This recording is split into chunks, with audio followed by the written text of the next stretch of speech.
Hola estimados, mi nombre es Juan Papich Condori y quiero compartir con ustedes este video para fortalecer su proceso de aprendizaje.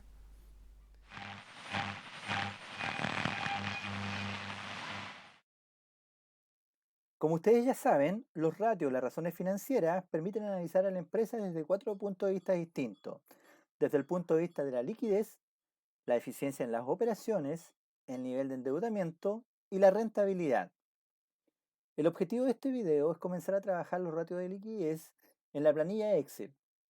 Para eso vamos a trabajar con el siguiente ejercicio, correspondiente a la empresa Quiero Aprender. Estos datos los vamos a ingresar en la planilla Excel, en el formato que ustedes ya manejan. Para eso voy a disminuir esta ventana y comenzar a ingresar los datos. Voy a escribir primero las cuentas, tal como aparecen en el planteamiento del ejercicio. Efectivo, banco, cuentas por cobrar, arriendos pagados por anticipado e inventarios. Ahora me voy a la columna C y empiezo a ingresar los datos. Lo primero que voy a poner es el año, en la celda de color amarillo, 2019. Y los valores correspondientes al efectivo, que en este caso serían 12.456.300. Para banco serían 18.598.700. Acá deben tener cuidado en ingresar los datos porque es habitual que se cambien los números. Por eso que es importante después revisar el total con la fórmula sumatoria del Excel. 66.280.500, 8.341.300 y finalmente el inventario con 61.272.100. Ya, vamos a trabajar a calcular la sumatoria con la fórmula predeterminada que tiene el Excel. Me posiciono en la celda correspondiente al total de activos circulantes del año 2019 y pongo autosuma. Si ustedes se dan cuenta, el Excel automáticamente toma todos los números que están sobre la fórmula, incluso el año, el cual no debería estar incluido. Para eso, sugiero que vuelvan a marcar ustedes con el mouse el bloque que corresponde, es decir, se posicionan acá y presionan el botón. Con el botón apretado, bajan hasta la última cuenta. De esa manera indican que tome solamente ese bloque para la sumatoria y presionan el valor, la tecla Enter. Me da 166.948.900. Vamos a verificar si es que es el mismo que está en el ejercicio. 166 millones, efectivamente. 948.900. Ahí estaríamos ok. La suma nos está dando igual. Eh, Continúen ustedes con el resto de los datos para que podamos comenzar a trabajar la fórmula de los ratios de liquidez. Ya, si ustedes se dan cuenta, aquí ya tengo ingresado todos los datos. Las sumatorias están revisadas, los activos, los pasivos y también el estado de resultado. Empecemos con el primer ratio. Voy a poner acá los años 2019, en el mismo orden, 2018, 2017. Vamos a los ratios de liquidez. Los ratios que más se utilizan para medir la liquidez son estos tres que aparecen acá. El primero, la razón circulante o razón corriente. El segundo, la prueba ácida. Y el tercero, la razón de liquidez inmediata. Voy a explicar cada uno de ellos, así como también voy a mostrar la fórmula para que la hagamos en la planilla Excel. Partamos con el primero, razón circulante, es la que más se utiliza. Acá se relacionan dos subtotales. El subtotal de activo circulante dividido por el subtotal de pasivo circulante. Veamos cómo se hace en el Excel. Me voy a posicionar acá, razón circulante del año 2019 y voy a poner el signo igual. La fórmula indicaba que era el total de activos circulantes, acá arriba, total de activos, esta celda que está acá, dividido, el slash que aparece ahí, por el total de pasivos circulantes del mismo año, que está acá, celda C32, dividido por el total de pasivos circulantes. Signo igual y me da el resultado, me da 1,40. ¿Ya? ¿Cómo interpreto este resultado? Vamos al PowerPoint. Acá me dice, un valor aceptable es aquel que se encuentra entre el 1 y el 1,6. Pero ojo, que todo va a depender del tipo de empresa y el mercado en el cual está inserta. Para poder entender este rango, lo primero que tengo que hacer es explicarle qué significa. ¿Ya? Normalmente en finanzas uno lo asocia de la siguiente forma. Por cada peso que debe la empresa, ¿cuánto tiene para pagar? El resultado me entrega la respuesta. Entonces, si yo voy al Excel, la respuesta sería 1,40 pesos. Esta empresa, que se llama Quiero Aprender, por cada peso de deuda de corto plazo que tiene, ¿cuánto tiene para pagar? Tiene 1,40 pesos. Entonces eso significa que la empresa alcanza a pagar el peso y le sobra 0,40. Eso significa que la empresa tendría liquidez. Es más, el resultado está dentro del rango aceptable. Recuerden que el rango era entre el 1 y el 1,6. Por lo tanto, podríamos decir que esta empresa tiene liquidez, tiene la capacidad de pagar sus deudas de corto plazo y además le sobra para enfrentar cualquier tipo de imprevisto. Lo bueno del Excel es que esta, como es fórmula, la puedo copiar hacia el lado, la puedo tomar desde el borde inferior izquierdo y la arrastro hacia el lado. Y automáticamente me hace el cálculo de la razón circulante del año 2018, que es 1,76, y la del 2017, que es, o que fue, mejor dicho, 2,08. Si analizamos estos tres resultados, nos podemos dar cuenta que la empresa ha tenido liquidez los 3 años, porque siempre ha alcanzado a cubrir sus deudas de corto plazo. Sin embargo, el año 2019, el resultado del año 2019 es el único que se sitúa dentro de los rangos normales. Vamos a ponerle un color verde. ¿Ya? Porque el resto, o el año 2018, el año 2017, los años anteriores, su nivel de liquidez estaba sobre el rango normal. Lo voy a marcar de color amarillo. Situación que también comienza a ser peligrosa para la empresa, porque eso significa que la empresa tenía una alta liquidez. Es decir, tenía la capacidad de pagar sus deudas y le sobraba dinero. Pero ese dinero que le sobraba se inmovilizaba. O sea, no estaba siendo productivo. ¿Ya? Si ese dinero se hubiese invertido, habría impactado en los resultados, o sea, la rentabilidad habría mejorado. Entonces, por eso que también es arriesgado que la empresa tenga una liquidez muy alta. En este caso, desde el 1,6 hasta el 3 se considera una liquidez alta. Ya del 3 hacia adelante es excesiva y eso también puede ser peligroso para la empresa. Bueno, como les dije antes, cada empresa vive su propia realidad dependiendo del rubro, dependiendo del mercado en el que esté, así que hay que conocer todos esos detalles para poder interpretar de mejor forma el resultado. Pero claramente acá podemos ver que la empresa ha ido mejorando porque su alta liquidez que tenía el año 2017 la comenzó a bajar el 2018 y dentro del 2000 y el 2019 la ubicó dentro de los rangos normales, situación que es muy favorable y positivo para la empresa. Algo tuvo que haber hecho, alguna decisión se tomó, alguna acción se llevó a cabo que permitió ubicar esa liquidez alta dentro de los rangos normales el año 2019. Sigamos con el otro ratio, la prueba ácida. Veamos qué es lo que es la prueba ácida. La prueba ácida es aquella que mide la capacidad de pago que tiene una empresa sin considerar el inventario. Este cálculo se realiza porque muchas veces las empresas trabajan con mercadería, trabajan con inventarios que son un poco más lentos de convertirlos en dinero, cuesta más convertirlo en dinero. De hecho, por eso que hay un concepto que seguramente ustedes lo conocen, que se llama liquidación y la utilizan las empresas para vender sus productos a precios bajos.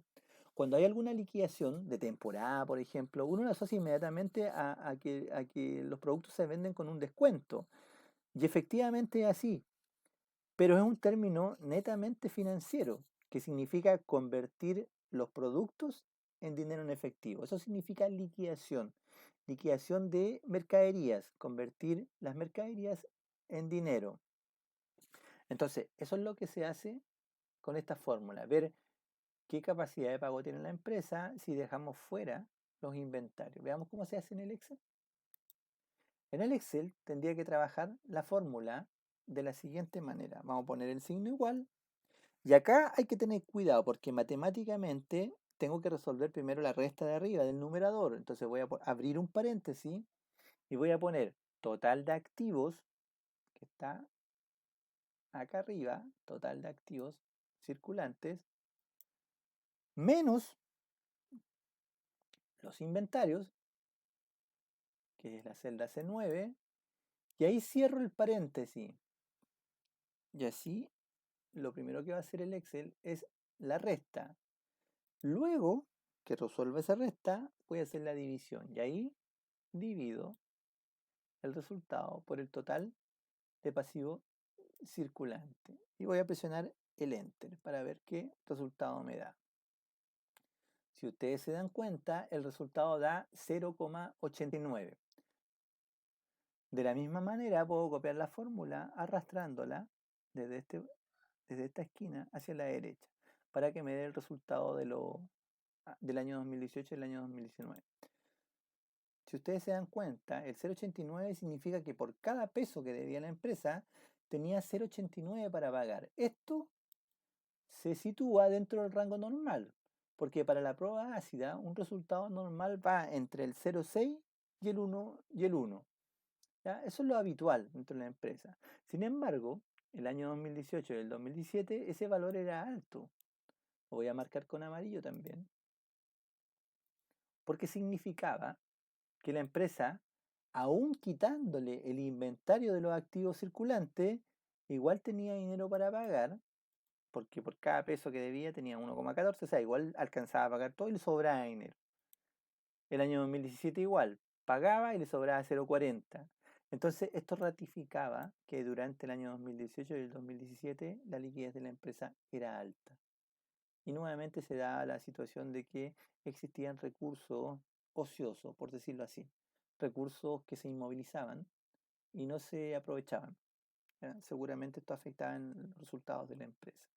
Por suerte, esa situación cambió y la prueba ácida también fue disminuyendo hasta ubicarse dentro de los rangos normales, entre el 0,6 y el 1 como resultado.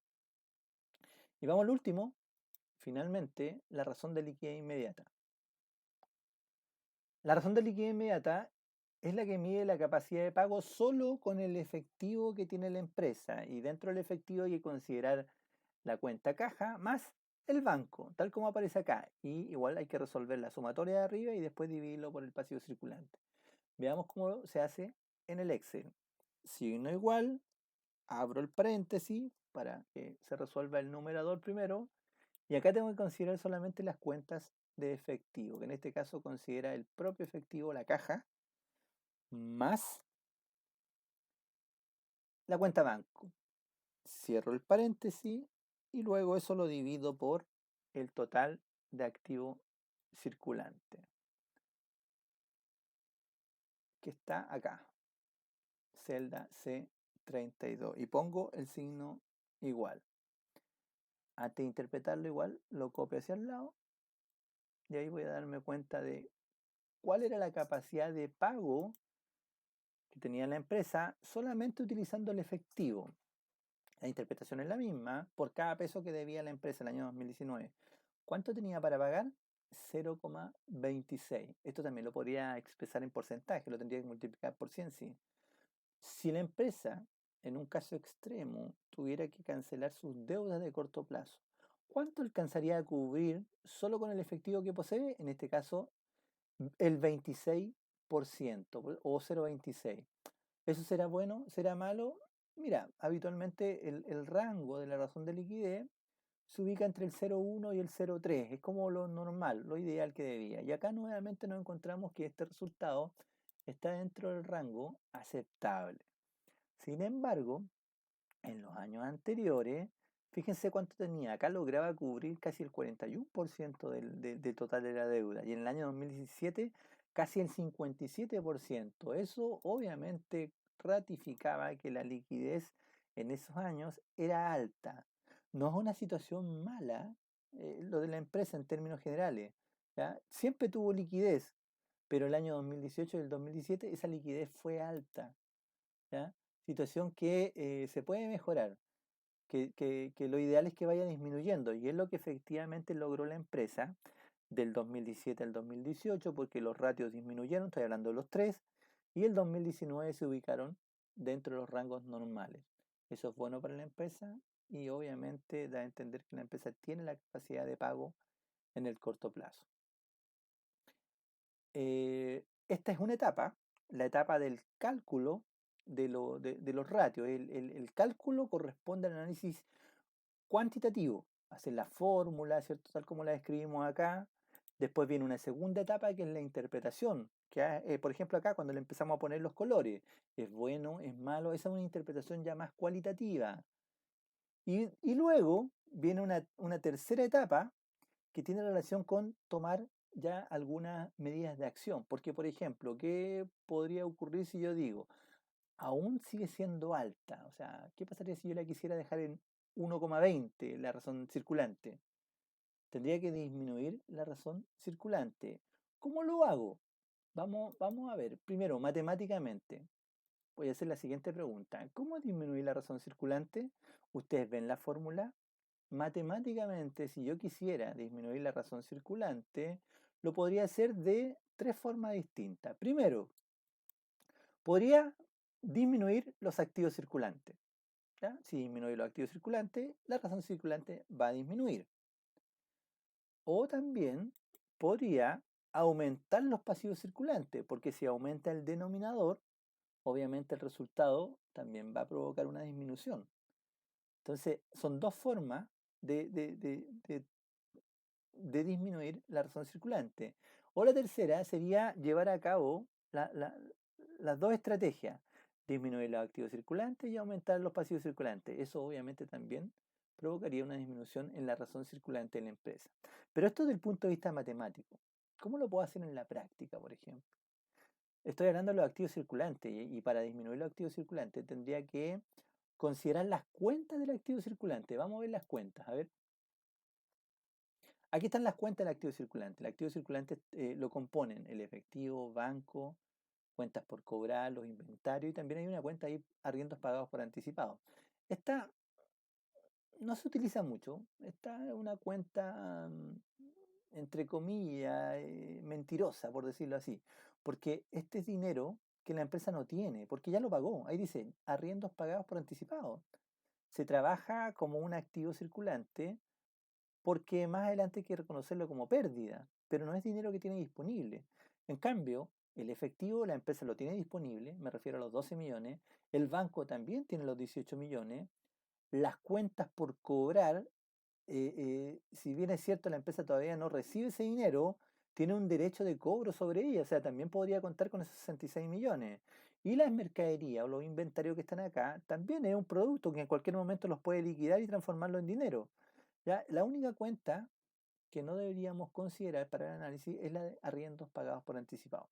Entonces, tendría que ver si quisiera disminuir, porque eso es lo que me dice el PowerPoint, si quisiera disminuir los activos circulantes para provocar una disminución en la razón circulante, ¿qué debería hacer?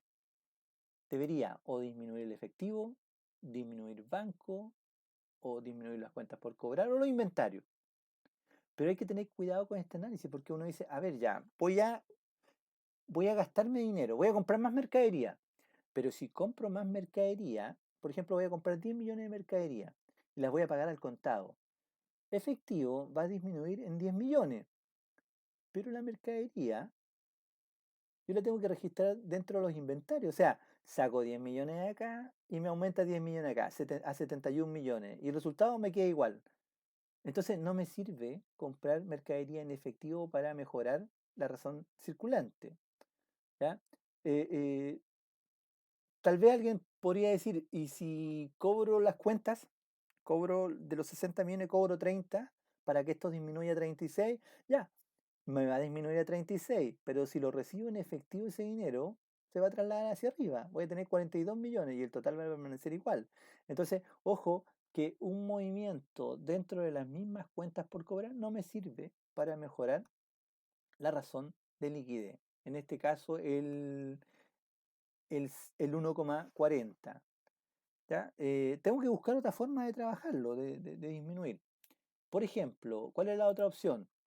Aumentar los pasivos circulantes. Y aumentar los pasivos circulantes sería, por ejemplo, pedir un crédito. Podría ser pedir un crédito. Voy a aumentar los pasivos circulantes, que está acá abajo, cuentas por pagar. Acá, perdón, préstamo bancario. Aumento, pido 10 millones de pesos. Voy a aumentar a 28 millones y obviamente me va a aumentar a 129 millones. Pero ese dinero lo voy a recibir al contado, po. Y lo voy a recibir y lo tengo que registrar dentro del efectivo. O sea, estaría aumentando el pasivo, pero al mismo tiempo aumentando los activos circulantes, por lo tanto no va a tener ningún efecto en la razón circulante. Entonces hay que tener mucho cuidado en hacer ese análisis. La idea es, por ejemplo, para poder disminuir la razón circulante, yo podría tomar parte del efectivo que se tiene, parte del efectivo que tiene la empresa y pagar la cuota inicial de la compra de un activo fijo, por ejemplo. Ya, si tuviese que comprar un vehículo, eh, podría tomar 5 millones de pesos, compro el activo, obviamente el activo se va a cargar acá como vehículo, ¿ya? Y si pago parte de ese vehículo con efectivo, me disminuiría acá el activo circulante y no habría ningún efecto en el pasivo circulante. Entonces esa podría ser una medida. O tal vez pagar con el efectivo, anticipar el pago de alguna deuda de largo plazo, también podría ser. O repartir dividendos, también podría ser.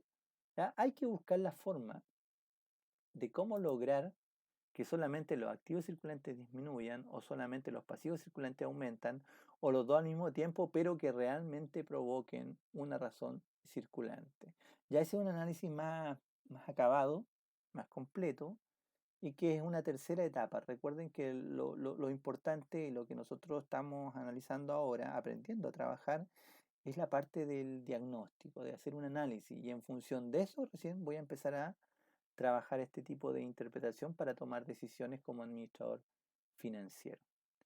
Ahora, si la situación fuera aumentar la razón circulante, podríamos hacerlo aumentando los activos circulantes, disminuyendo los pasivos circulantes o las dos estrategias al mismo tiempo. Pero eso lo vamos a ir viendo más adelante con otro ejercicio.